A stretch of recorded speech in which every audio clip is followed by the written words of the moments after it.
Document retention is always a questionable area for employers, and particularly for I-9s with the penalties, as we've discussed. Really, what are the requirements for retention of these I-9 forms and any documentation?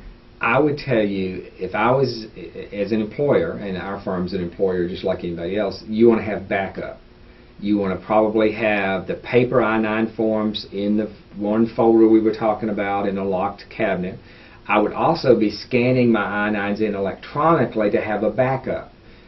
Say maybe I get an ICE officer coming for an audit, and I want to produce copies of the I-9 forms. I want to have a backup copy to make sure that I can locate them in a short time notice, especially if I've got multiple locations, and I just want to have a backup. I don't want to depend on that one file and not be able to find it. So, in fact, you are able to scan and load these in a computer. That does not violate any Privacy Act or any parts of this law. Not a bit.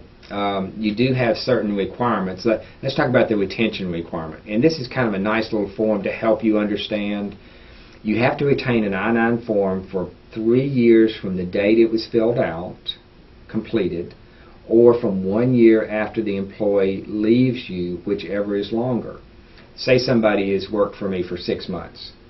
I've got to retain that I-9 form for 2 years and 6 months after they leave my employment.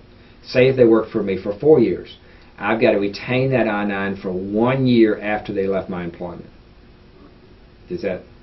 It makes sense, okay. But it's just more paperwork to keep up with. That's why this form would be very valuable. And what you need to do as an employer is set up a form retention, because you don't really want to keep